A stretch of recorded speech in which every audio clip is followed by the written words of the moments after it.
अस्सलाम वालेकुम नाज़रीन, प्रोग्राम विजन बाय राजा आतिफ जुल्फ़िकार के साथ आपकी खिदमत में हाज़िर हूँ।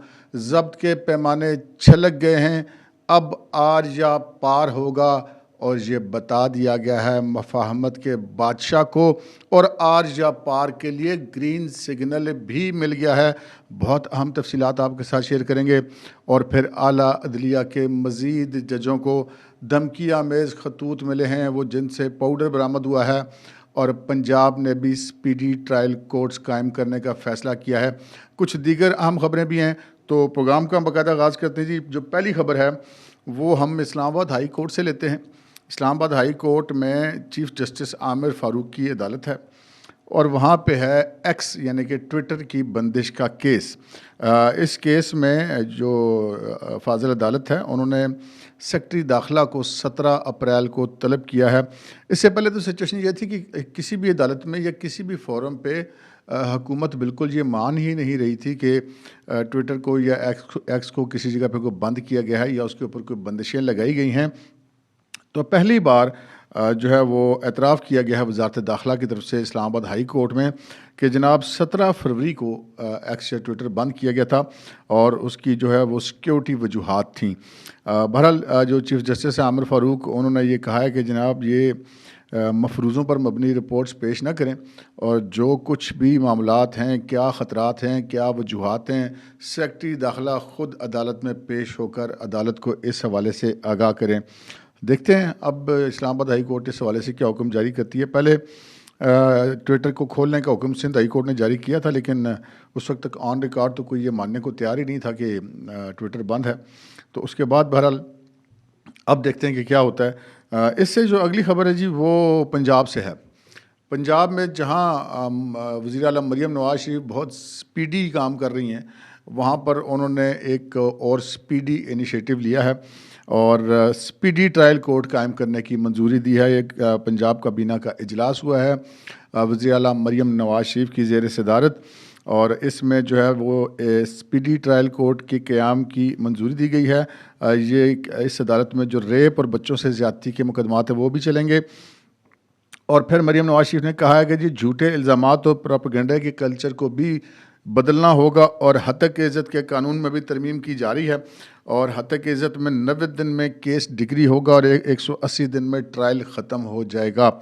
अच्छा जी, ये इस हवाले से पाकिस्तान के अंदर बहुत सारी बहस होती रही है कि ये जो सोशल मीडिया या मीडिया के ज़रिए किसी की भी इज़्ज़त उछाल दी जाती है, किसी की पगड़ी उछाल दी जाती है, कोई पूछने वाला नहीं है जनाब। ये कानून साज़ी होनी चाहिए, बड़ी सख्त कानून साज़ी होनी चाहिए।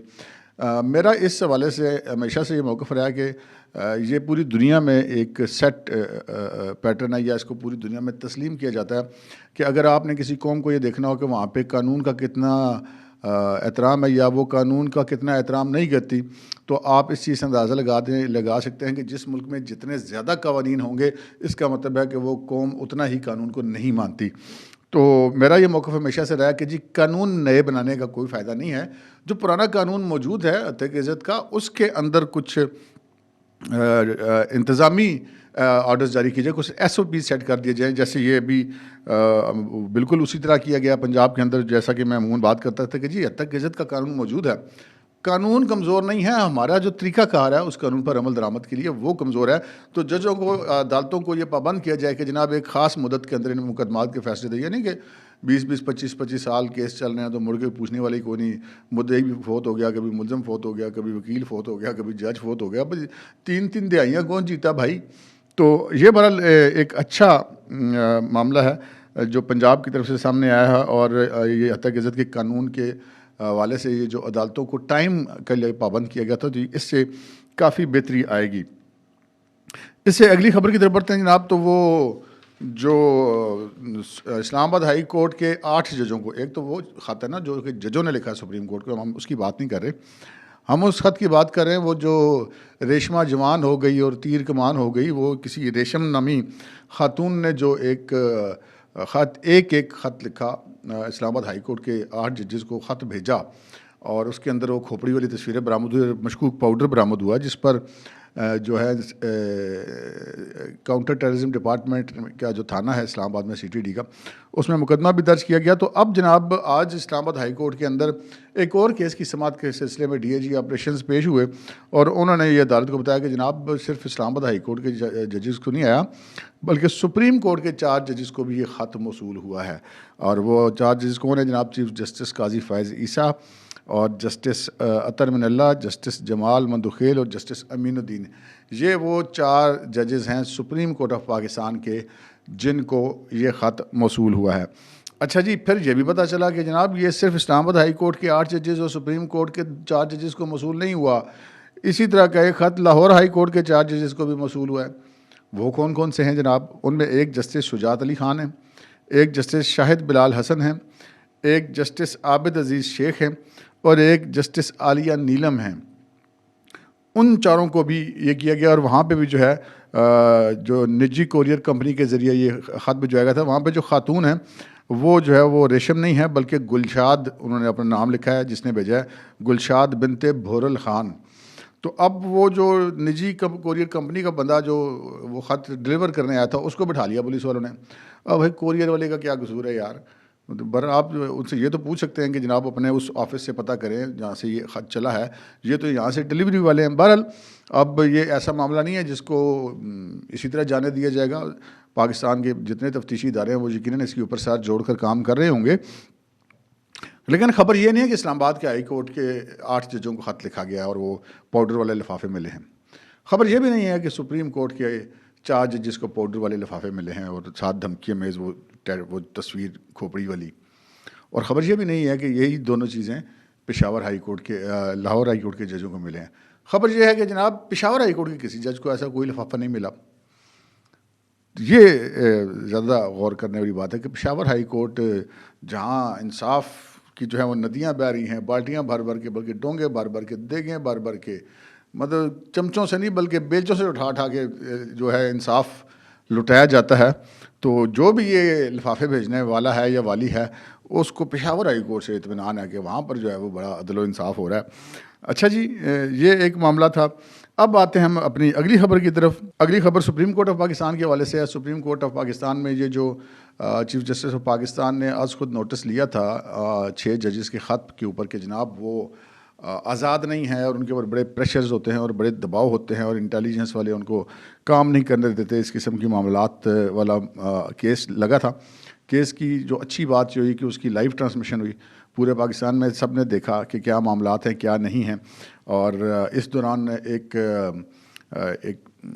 ख़ासा जिसे कहते हैं हम कह सकते कि जो ज़िम्मेदारी इधर उधर करने की कोशिश हुई, लेकिन चीफ जस्टिस साहब भी और अटॉर्नी जनरल भी वो बिल्कुल अपने उस तरीक़ाकार के मुताबिक काम करते रहे और उनको इधर मामले को नहीं इधर उधर नहीं होने दिया। ये इसके अंदर एक बहुत बारीक साइंस हुई है, वो मैं आपको बताऊंगा। और इसके अलावा एक और केस में बड़ी बारीक साइंस हुई है। 2-3 जज हैं जो ऑन फायर हैं और कुछ ऐसे लोग हैं जिनको चीफ जस्टिस काजी फ़ैज़ ने घेर लिया है। वो कैसे घेरा है ये मैं आपको इस अगले व्लॉग में बताऊंगा, क्योंकि ये व्लॉग जो है ये फिर बहुत लंबा हो जाएगा। फ़िलहाल हम आपको इतना बता देते हैं कि 29 अप्रैल तक के लिए इस केस की जो है वो समाअत मुलतवी हुई है और इस चीज़ का इम्कान है कि 29 अप्रैल को मोस्ट प्रॉबेबली कि वो शायद फुल कोर्ट समाअत हो जाए। बहरहाल इससे आगे बढ़ते हैं जनाब, इससे आगे बढ़ते हैं और ख़बर है वही वाली फिर कि जनाब सब्र के पैमाने छलक गए हैं, ज़ब्त के पैमाने छलक गए हैं और अब बड़ी गड़बड़ होने वाली है। अब जो कुछ होगा वो होगा आर या पार, और अब डू और डाई वाली सिचुएशन आ गया। हुआ क्या है जनाब? हुआ ये है कि वैसे तो बड़ी मामूल की खबर है कि chief of army staff general Asim Munir ने मुलाकात की है सदर मुमलिकत जनाब आसिफ अली ज़रदारी से, और उनकी एक मुलाकात आज ही पता चला कि जनाब वज़ीर-ए-आज़म शहबाज शरीफ से भी हुई है। और एक आध मुलाकात में मेरे ख्याल है इनके साथ DG ISI भी थे, वो मुझे कंफर्म नहीं है लेकिन कुछ सोर्सेज मुझे बता रहे हैं। लेकिन ये मुलाकात अगर हम इसको सरसरी जायज़ा लें तो ये एक सदर ममलिकत के अलावा मुसल्लह अफवाज के सुप्रीम कमांडर भी होते हैं, तो ये रस्मी मुलाकात तो होनी होती है और ये एक बड़ी मामूल की बात है। लेकिन ये बात मामूल तक नहीं रही। हमारे ज़राए का ये कहना है कि जनाब इस मुलाकात में बहुत सारी चीज़ें ज़ेर बहस आई हैं। सदर ममलिकत आसिफ अली ज़रदारी साहब के हवाले से ये मशहूर है और ये समझा जाता है कि जी वो मफाहमत के बादशाह हैं। वो तमाम लोगों के साथ मफाहमत की बात करते हैं, इस्टेब्लिशमेंट के साथ भी मफाहमत करते हैं और हुकूमती इत्तेहाद के दरमियान बीच में भी मफाहमत की बात करते हैं, अपोजिशन की पार्टियों के साथ भी मफाहमत की बात करते हैं, मफाहमत के बादशाह कहलाते हैं। और वो कहते हैं, वो एक दफ़ा तो ऐसा भी होता है ना कि एक ज़रदारी सब पे भारी का नारा लगा था, तो आसिफ ज़रदारी साहब ने उसको रोक के कहा था कि एक ज़रदारी सब पे भारी नहीं, एक ज़रदारी सबसे यारी। लेकिन जनाब अब ये यारियों यूरियों वाला काम हो गया ख़राब, क्योंकि ज़राए का ये कहना है कि जो आर्मी चीफ़ ने मुलाकात की है सदर ममलिकत से, उसमें उन्होंने उनको जहाँ दहशत गर्दी के हवाले से जो पाक फ़ौज की ऑपरेशनल सूरत हाल है उसके हवाले से आगाह किया। उसके अलावा जो रवायती ख़तरात हैं जो जो जिस मकसद के लिए फ़ौज बनी होती है, मुल्की दिफा और सरहदी सूरत हाल, उस हवाले से उनको आगाह किया। लेकिन आगाह कुछ और भी उन्होंने किया है। ज़राए के मुताबिक आर्मी चीफ़ ने उनको बताया है कि जनाब अब सूरत हाल बिल्कुल काबू से बाहर होती जा रही है।